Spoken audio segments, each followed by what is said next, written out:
Welcome into Varsity Vibe. I am your host, Alyssa Orange, and it is that time of the year. We have made it to the state finals for softball, baseball, and soccer this upcoming weekend in Hot Springs. This is going to be a fun one at Majestic Park. They've moved away from UCA and Conway, where they've played the last couple of years, and it's going to be a fun one at Majestic Park in Hot Springs for all of these finals. And we're going to focus on softball today. We have been able to have Kyle Sutherland, who has covered high school softball for over a decade around the state. He's joined us a couple of times throughout this season, and it's all led up to this and what he expects and what we look forward to in these state final matchups. So sit back as we look at these matchups and what kind of exciting action we might have this weekend in Hot Springs with my conversation with Kyle Sutherland. Great to have Kyle Sutherland joining us as we get ready for state softball finals here coming up at the end of the week at Hot Springs. First and foremost, always love chatting with you, Kyle, about softball. We've done it a couple times already this season, and this is exactly what we build up for right this weekend. But also got to go to Hot Springs and Majestic Park a few weeks ago. Great facility, and excited to go back and watch the softball finals here starting on Thursday. Yeah, absolutely. We love this time of year. Hate that it's coming to an end, the 26th season, but yeah, this is what you play for, and Right. different location, as you said. And I guess it's been in Conway for the past 2 or 3 years, Benton before that. So getting a chance to go to Majestic Park, really beautiful place, tons of history, particularly on the baseball side, down in Hot Springs, really over a century's worth of history. So it's going to be a lot of fun there, and really got a lot of great matchups once again. Yeah, it's gonna be a lot of fun. And who can complain about going to Hot Springs, right? It'll be fun. Right. It'll be Right. fun. Yeah, exactly. Well, let's start with the big classification in the state, and I don't think this is any surprise, though both of these teams really kind of had to battle a little bit to get to the championship game. But once again, we have a rematch again of Bentonville and Harbor playing for a state championship in the 6A. Yeah, third time in as many years, and you and I got to call this game last year. Last year was kind of a funky game because most of the runs, Bentonville, of course, won that one 4-3. Ken Early wins his eighth state championship with the program since 2016. And it was just really weird in the sense that there were so many base runners. There were 16 base runners left on. And Sierra Dots, I think, gave up like it was like 11 hits, and Darby Burnett for Bentonville walked 9, but they just for the most part could not get a lot of runners across. So I imagine that's going to be something that they really, both coaches probably really focus on. Two of the best coaches in state history in this one, in Ken Early and Randy Austin. It's over 1,000 combined wins. And Harbor beat Bentonville for the first time in the Austin area. I think really the first time that Harbor had ever beaten Bentonville in the regular season. So anytime, I know that Bentonville has the edge, but anytime these two teams match up, you just never know what could happen. Darby Burnett, and I imagine she's going to get the start being the senior, but of course you got Dalen Osborne there as well for Bentonville, and then Sierra Dots there in the circle for Harbor. These two teams know each other as well as any two in the state, regardless of class. Exactly. And I think after that win during the regular season, I got to talk to Sierra Dots about that win and how big it was. And I think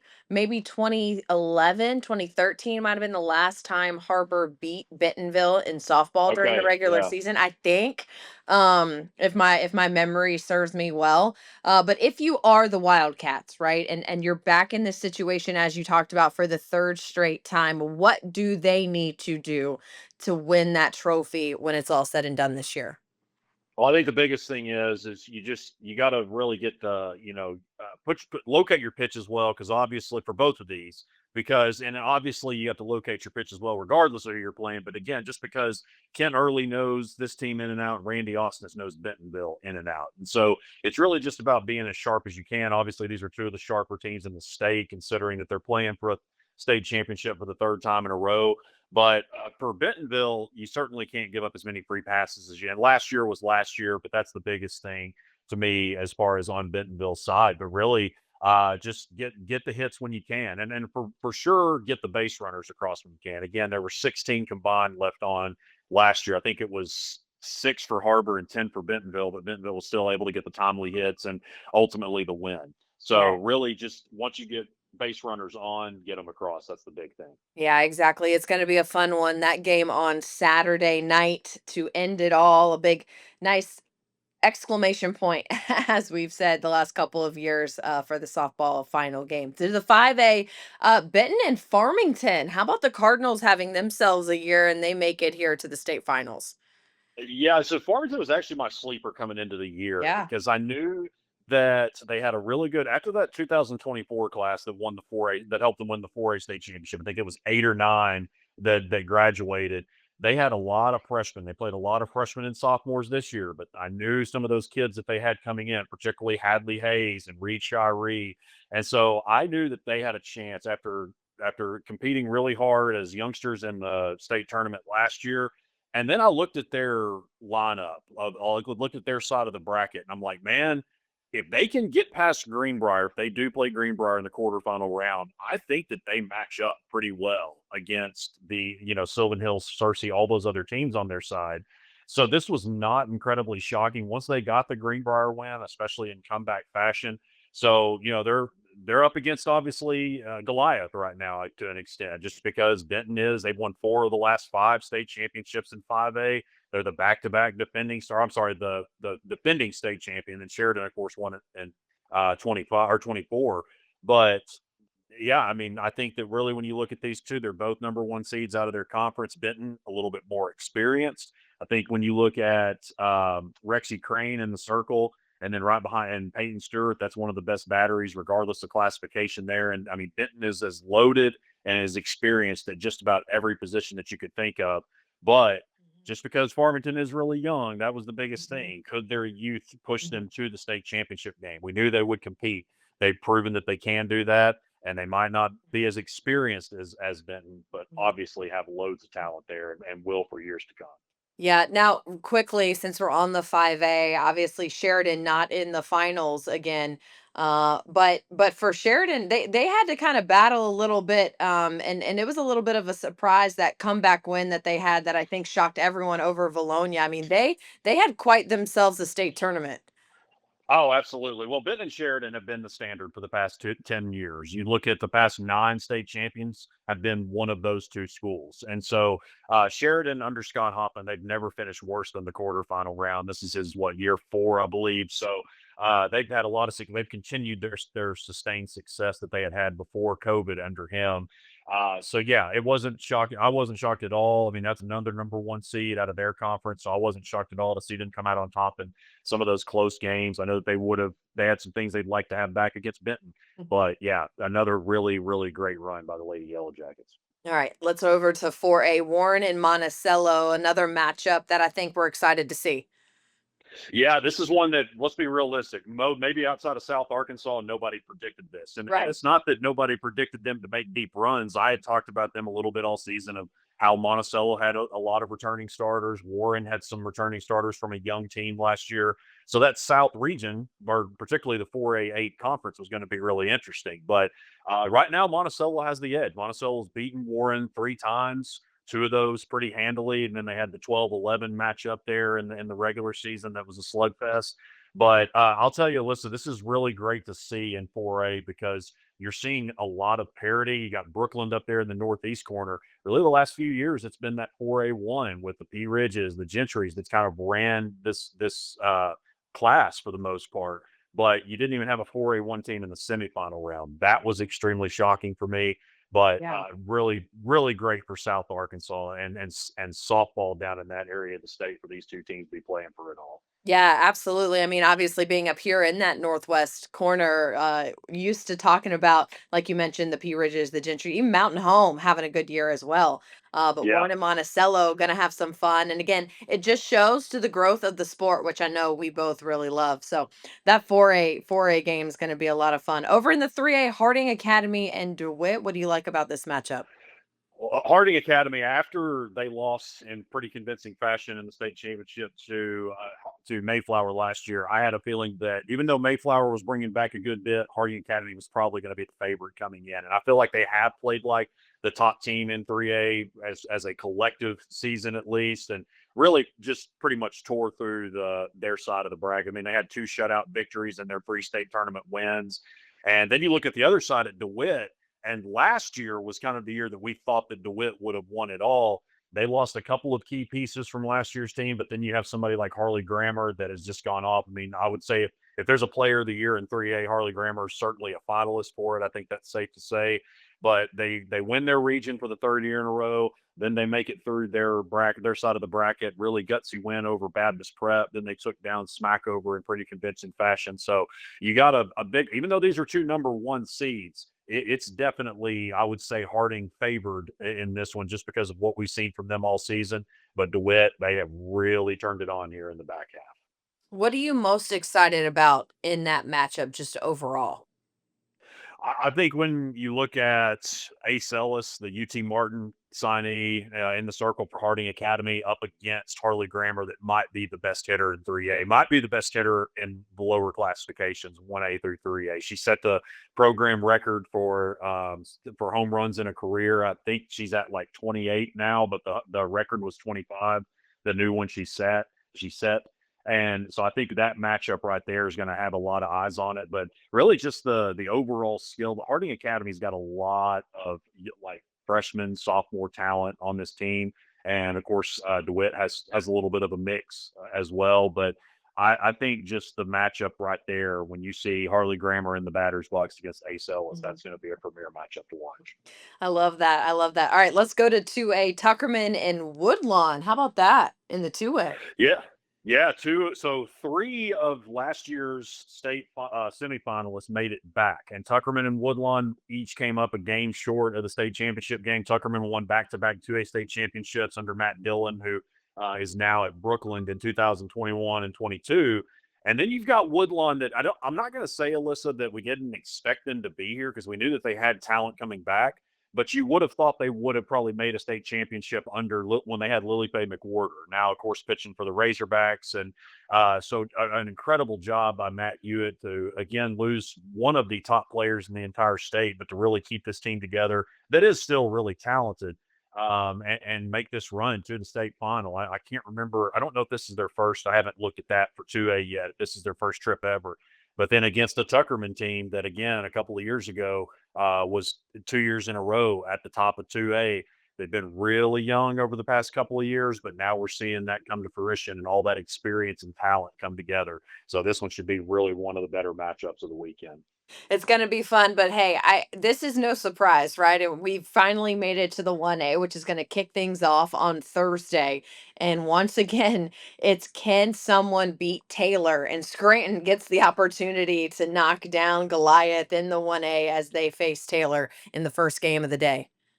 So Taylor is the eight-time defending state champion. Yeah. I'll say this, Alyssa, yeah, which is crazy to say that. I mean, that is just one of the most unique dynasties in Mhm. all of American high school sports, not just Arkansas. That is crazy. And of course, what their baseball team has done too, going for their fifth straight. But Taylor, what we saw against West Side was just a prime example. You don't just have the best players and the best chemistry year in and year out. You got to have a little bit of luck, right? To listen to, Mhm. we know, like, when you have that kind of success, you do, and some, you might call it luck, you might call it clutch, whatever words you want to use, but it was 1-0, I think, from the second inning until the seventh. And Taylor had in the semifinal round. Taylor had their backs up against the wall. They knock a few doubles. They played 4 runs. They win the ball game and go back to the state championship. And I look at when these two teams played a couple of years ago. Scranton didn't even have a program in 2022. Whitney Bateman comes in. They do well in 23. Then they get hot at the end of the year and go to a state championship against Taylor. And I think at that time, and I don't mean this in a disrespectful way, but I think the lights were maybe a little bit too bright for them.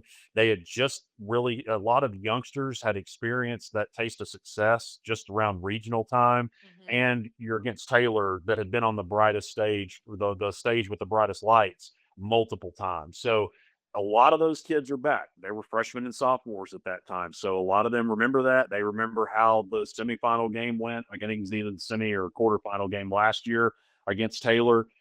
This Mhm. Scranton team is as ready as any team that has ever played Taylor will be. Now, I'm not saying that they're going to win it, but I think this is probably as evenly matched as any team Taylor has faced in their since 2017 when they won their first of 8 consecutive. Yeah, it's so crazy to put that into perspective when you say 8 and you say 2017, but it really hits home when you think about the seniors on this Taylor class. You do the math, that means they were in 4th grade.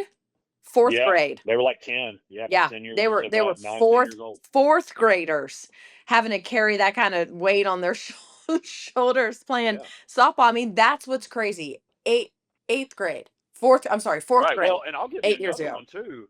It's something to think about. And there's a lot of towns like this in various sports, but you think about what they've done in baseball. Again, the baseball's going for their fifth in a row, and softball's going for their ninth in a row. It's not when is the district tournament, when is the regional tournament, hey, when is the state championship? You are basically expected, and it's understandable because Sure. that's where they are every single Yeah. year. So you got people around town asking about the dates of the state championship game, and it's like, well, crap, we still got to win a district title. We've got to Right. win a regular season conference title. So No. that's the standard there. Those Yeah. kids just breathe and eat baseball and softball, and Yeah. they're just, I mean, they just outwork everybody, and Yeah. then they're just they are literally born with a ball and a bat in their hand. Yeah, I love that. It's very similar. Again, different sport, different community, but football for the longest time at Greenwood. And then you also look, I was having a conversation during basketball season with girls head coach Jessica McCullough. And I think as Easton, as a sophomore, the last time they didn't make the state finals, she was in 8th grade. Those Yeah, are those kind yeah, of perspectives. And it's that kind of standard where literally nothing else. Like I joke with my son because we're Dodgers fans that like he has not lived a life born in 2017, as we talk about that, right? So he has not known a life where like the Dodgers really haven't been in the World Series.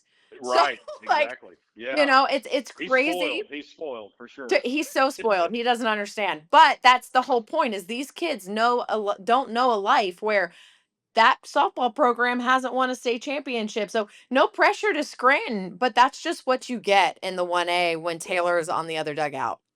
Yeah, and that's the thing last year is, I've just seen this happen so many different times. And last year, Concord, they really gave it to Taylor. Like, I mean, they gave him all they wanted in the first few innings, but as soon as Taylor got, I think it was a double from Ayla Buford, which her sister Adley is Mhm. now Taylor's first baseman. But I think it was either Ayla or Adley got like a double, and I'm like, oh boy, that was what really pop the top off the seal right there. It was just they're about to pour it on them, and that's when they kind of ran away with it. And so, and I will say too with Delaney Maynor for Scranton, and then Aniston Nolte, which look, I mean, she had as big as shoes. Aniston Nolte had as big as shoes to fill as anybody for Ayla Buford, a four-time state champion, four-time state tournament MVP, and won every single award in the book. Basically, every one of them broke tons of records. Mhm. And I mean, I just look at that, and this is a great pitching matchup with Aniston Nolte. Mhm. The pitching in 1A might not be what it was in 24 when you had Mhm. five or six that could have gone to play in college. But I mean, these two with Delaney Maynor and Aniston Nolte, I mean, it's just prime time in the circle right there. Yeah, overall, just going to be a really great weekend of softball. And you've mentioned a couple of players who have gone on to play college softball, Division 1 softball, and we have so many players on these teams that we have, these 12 teams that are going to go play at the next level, go play for the Razorbacks, or go play for Texas A&M, or go play for UT Martin, like you mentioned. And so a lot of talent and another exciting weekend in Hot Springs. We were talking before this. I mentioned my dad's coming into town, and he's so funny. You talk about scheduling around the state finals. Again, I grew up playing this sport. My dad was my coach, and the first thing he asked me 3 months ago was, "When is the state finals weekend? I'm going to come visit." So he's going to be in Hot Springs with me to take in all this action this weekend. So I'm really looking forward to it. Yeah, that'll be a lot of fun. Yeah, that's a great time to come. Is if you, especially a former softball coach, this is the time to be here. And the only thing is, Alyssa, I'd be careful about the weather. I It's going to know. be, I guess, well, not necessarily be careful, just be watchful of it. Sure. There's not really much you can do except for but be watchful. But Yeah. yeah, looks like we do have a good bit of rain coming through. I mean, I know that this week is looking pretty rough, but yeah, I was hesitant. I've been wanting to say on my podcast, our Arkansas Softball Central podcast, about how like we've had great weather, we've had great tournaments, nothing really that has been bothered by Mother Nature, but that is going to change this weekend, Yeah. it appears. So Yeah. yeah, can't We'll have it all see. perfect. No, that's true. I mean, we're just gonna have to keep our fingers crossed and see, but it's that time of the year. Look, we're used to it. I've been used to it covering enough regionals and baseball, softball, super regionals, and shoot, Hoover every week. I swear there's about 3 or 4 weather delays guaranteed. So that's Oh happening yeah. this weekend in Alabama. Just is that time of the year, but we get through it and we get the games in, and it'll be exciting. Kyle, thank you so much always for joining us, man. It's been so fun to have you on a couple of times this season to talk softball. I appreciate it because you love it probably a little bit more than I do, which is saying a lot.